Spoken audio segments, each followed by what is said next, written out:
नमस्कार दोस्तों, आपका स्वागत है हमारे इस चैनल में एडवोकेट कृष्ण कुमार त्रिपाठी। दोस्तों, आज के वीडियो के माध्यम से मैं आपसे डिस्कस करूंगा एविडेंस के बारे में कि कितने तरह के एविडेंस होते हैं और किस तरह से उनको हम कोर्ट में पुटअप कर सकते हैं। ठीक है दोस्तों, एक चीज़ समझ लीजिए कि जो सबूत हम समझते हैं कि ये चीज़ सबूत है, वो कोर्ट में सबूत होगी इसकी कोई गारंटी नहीं है। क्योंकि कोर्ट में कोई भी चीज एविडेंस के तौर पर स्वीकार तब होती है जब वो इंडियन एविडेंस एक्ट जो हमारा बना हुआ है उसके अकॉर्डिंग हो। ठीक है, इंडियन एविडेंस एक्ट पहले 1872 था, अब 2023 है। क्योंकि इसमें पूरा चेंजेस किया गया, अमेंडमेंट किया गया और हम सभी जानते हैं कि 3 नए क्रिमिनल लॉ वापस से आ चुके हैं और अंग्रेजों के ज़माने के जो लॉ थे, कहीं ना कहीं उनको हटाने का प्रयास किया गया है। तो कोई भी एविडेंस जो आप कोर्ट को दे रहे हैं वो आपके अकॉर्डिंग एविडेंस होगा या नहीं, उससे कोई मतलब नहीं है। वो कोर्ट के अकॉर्डिंग एविडेंस होना चाहिए। ठीक है, और ये बात कई लोगों को समझ में नहीं आती है, ये भी एक समस्या है। ठीक तो दो तरह के मुख्य एविडेंस होते हैं दोस्तों। ठीक है, अभी जो इंडियन एविडेंस एक्ट है उसका सेक्शन 57, 58, 59, 60, 61, 62, 63, 64, ये सारे जो सेक्शन हैं ये इसी बात के ऊपर डिफाइन किए गए हैं। ठीक है, इन सेक्शन में यही बताया गया है कि क्या साक्ष्य है और क्या साक्ष्य नहीं है, क्या चीज़ सबूत है और क्या चीज़ सबूत नहीं है। क्योंकि लोग खुद ही सोच लेते हैं कि मेरे पास तो ये चीज़ है, वो चीज़ है, ये कॉपी है, वो कॉपी है, कोर्ट ऐसे कैसे नहीं मानेगी। तो ऐसे लोगों के लिए ही वीडियो बनाया गया है, क्योंकि उन्हें कोई नॉलेज नहीं है और अगर उन्हें नॉलेज दो तो उनको समझ नहीं आता है। तो इंडियन एविडेंस एक्ट के सेक्शन 57, 58 जो है ये बताते हैं कि एविडेंस क्या होता है। देखिए दोस्तों, दो तरह के एविडेंस मेन होते हैं। पहला होता है प्राइमरी एविडेंस और दूसरा होता है सेकेंडरी एविडेंस। प्राइमरी एविडेंस का मतलब ऐसा सबूत या ऐसा साक्ष्य, ऐसा प्रमाण जिसको भगवान भी ना झुठला सके। एक सिंपल भाषा में मैं आपसे कहूं कि ऐसा साक्ष्य जिसको ईश्वर भी झुठला नहीं सकता, इसको प्राइमरी एविडेंस कहते हैं। यानी कि परमानेंट एविडेंस बोल सकते हैं इसको, प्राथमिक साक्ष्य कहते हैं इसको हिंदी में।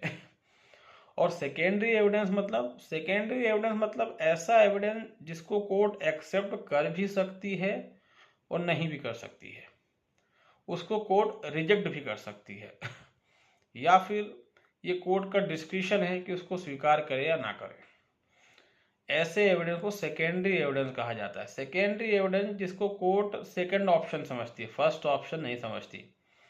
और जनरली ये कमजोर सबूत होते हैं, इनमें ज़्यादा दम वाली बात नहीं रहती। कई बार ये सबूत दमदार भी हो जाते हैं, हालांकि डिपेंड करता है क्या सिचुएशन और क्या एविडेंस पेश किया जा रहा है। प्राइमरी एविडेंस की बात करें हम, तो प्राइमरी एविडेंस में एग्जाम्पल क्या हो सकते हैं जैसे कि मैंने बताया कि प्राइमरी एविडेंस का मतलब एक ऐसा सबूत जिसको कोई झुठला ना सके, जो बिल्कुल पुख्ता हो। तो इसके एग्जाम्पल्स क्या हो सकते हैं?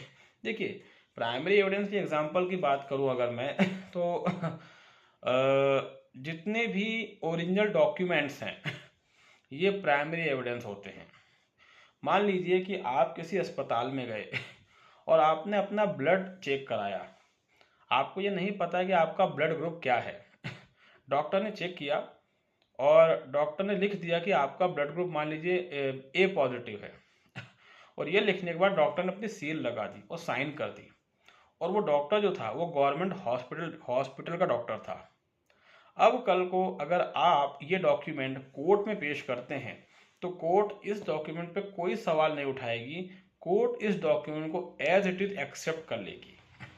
ठीक है, क्यों? क्योंकि ये प्राइमरी एविडेंस था। ठीक है, ये सरकारी स्कूल के सरकारी हॉस्पिटल के एक डॉक्टर का दिया हुआ सर्टिफिकेट था, ये प्राइमरी एविडेंस था। इसको प्राइमरी एविडेंस कहते हैं। आप अपने ऑफिस में जॉब करते हैं, आपको अटेंडेंस निकालनी है, क्या पता कोर्ट में कब कहाँ कैसे उसकी ज़रूरत पड़ जाए। मालूम पड़ा आपने कोई मर्डर किया है, आप पे आरोप है मर्डर का, लेकिन आपने मर्डर नहीं किया है, ये कहा जा रहा है कि भैया 10 तारीख को तो इन्होंने वहां पर जाके उसकी हत्या कर दी थी। आपका कहना है कि सर 10 तारीख को तो मैं अपने ऑफिस में था, ठीक है, तो उसमें कोर्ट सिंपल सी बात आपसे कहेगी कि आप अपने अटेंडेंस शीट लाके हमें दिखा दें, और ओरिजिनल अटेंडेंस शीट।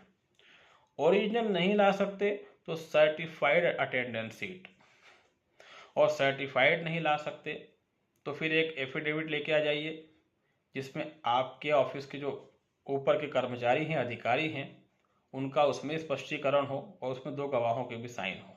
लेकिन जो मेन एविडेंस है, जो जिसको कोई झुठला नहीं सकता, वो आपकी अटेंडेंस शीट, वो सर्टिफाइड, ठीक है। ऐसी आप जो आपकी अटेंडेंस शीट है, चाहे वो रजिस्टर में हो या ऑनलाइन हो, वॉटएवर, आप उसको लेके आ जाइए, आप वो दिखा दीजिए, कोर्ट मान लेगी। ये प्राइमरी एविडेंस है, ठीक है। आप कोर्ट को अपने 10th की ओरिजिनल मार्कशीट देते हैं, कोर्ट उसको देखती है और कोर्ट उसमें आपका डेट ऑफ बर्थ देखती है, ये प्राइमरी एविडेंस है। आप ड्राइविंग लाइसेंस दिखा रहे हैं किसी को, ओरिजिनल ड्राइविंग लाइसेंस, ध्यान रहे फोटोकॉपी नहीं, ओरिजिनल अगर आपसे मांगा जाता है तो ये प्राइमरी एविडेंस है। आपके किसी की डेथ हो गई है और आपको उसका प्रमाण देना है, उसका एक ही प्रमाण है कानून की नज़र में। ऐसे तो आप बकवास कर दें कि इससे पूछ लो, उससे पूछ लो, फलाना ढमका पूछ लो, ऐसा नहीं। कोर्ट कानून किसको मानेगा, इसका प्राइमरी एविडेंस होगा मृत्यु प्रमाण पत्र, उसकी फोटोकॉपी नहीं, ओरिजिनल मृत्यु प्रमाण पत्र, ठीक है।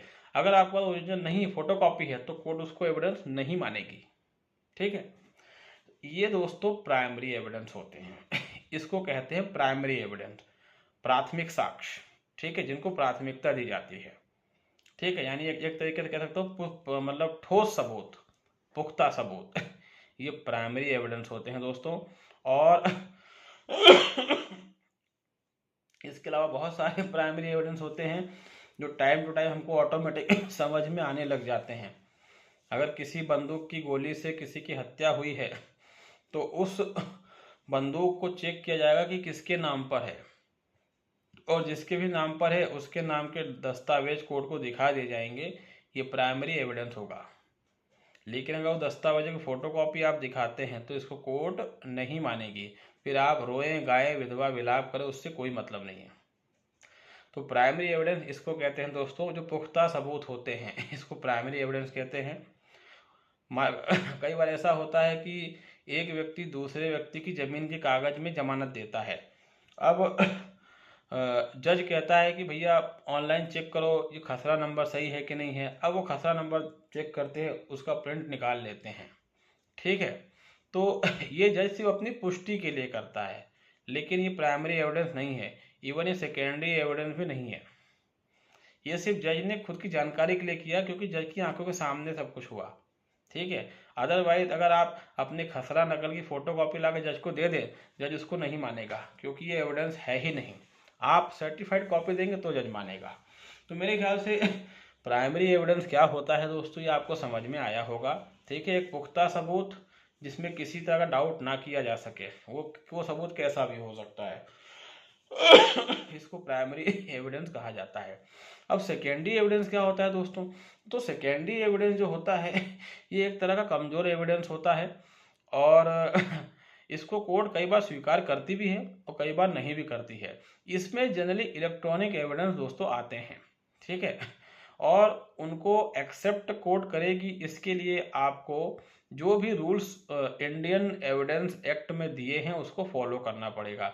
एक चीज़ ध्यान रख लें, अगर आपके पास ओरिजिनल डॉक्यूमेंट नहीं है, सिर्फ फोटो कॉपीज है, तो कोर्ट इसको नहीं मानेगी। ये कोर्ट में दिखाने से कोई फायदा नहीं है, इसलिए हमेशा ध्यान रखना। क्योंकि कई बार ऐसा होता है कि व्यक्ति के पास फोटो कॉपी होती है और फिर व्यक्ति कहता है कोर्ट गलत है, ना वकील गलत है, ना फलाना ढमका। तो ऐसा नहीं है दोस्तों, कोर्ट गलत नहीं है, गलत आप है। आपके पास अगर सिर्फ फोटो कॉपीज हैं, ओरिजिनल है ही नहीं, तो उसके लिए कोर्ट जिम्मेदार नहीं है, उसके लिए आप जिम्मेदार हैं, ठीक। तो सेकेंडरी एविडेंस जो होते हैं दोस्तों उसमें इलेक्ट्रॉनिक एविडेंस आ जाते हैं, व्हाट्सएप चैट्स वगैरह आ जाती हैं, ठीक है। उसके अलावा क्या कहते हैं, मैसेजेस आ जाते हैं, रिकॉर्डिंग्स आ जाती हैं, वीडियो रिकॉर्डिंग, ऑडियो रिकॉर्डिंग, ठीक। लेकिन अगर मान लीजिए आप कोई व्हाट्सएप चैट या ट्रांसक्रिप्ट कोड को दे रहे हैं, तो आपको सेक्शन 65, जो अब सेक्शन 63 हो गया है, 63B, इसका एफिडेविट आपको देना पड़ेगा। और अगर कोर्ट एफिडेविट को देखती है और एफिडेविट से अगर ये साबित नहीं होता है तो कोर्ट आपका एविडेंस खारिज कर देगी। उसी तरीके से कॉल रिकॉर्डिंग कोर्ट में एविडेंस नहीं मानी जाती। कभी भी ये एविडेंस देने की कोशिश ना करें। अगर आप किसी कॉल रिकॉर्डिंग दे रहे हैं तो कोर्ट आपको ही जेल भेज देगी, क्योंकि ये प्राइवेसी का वायलेशन है दोस्तों। तो इसलिए कभी भी कॉल रिकॉर्डिंग को कोर्ट में पेश ना करें, क्योंकि ये एविडेंस नहीं है।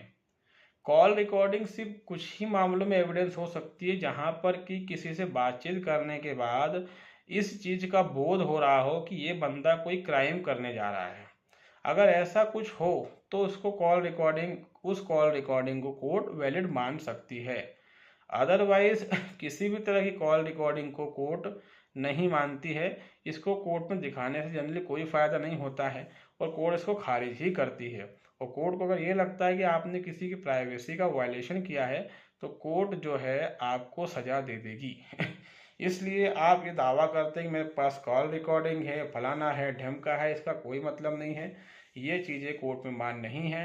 सिर्फ तभी मान्य है जब किसी कॉल रिकॉर्डिंग से किसी क्राइम के होने की खबर मिल रही हो। मालूम पड़ा आप किसी कॉल रिकॉर्ड कर रहे हैं और उसमें वो कह रहा है कि मैं वहाँ जाके बैंक लूट लूँगा, वहाँ जाके मैं हत्या कर दूंगा, ये कॉल रिकॉर्डिंग वैलिड है। इसके अलावा कोई भी कॉल रिकॉर्डिंग वैलिड नहीं है। कोई आपको गाली बक रहा हो, कोई आपको कुछ भी बोल रहा हो, ये कॉल रिकॉर्डिंग दोस्तों वैलिड नहीं होती है।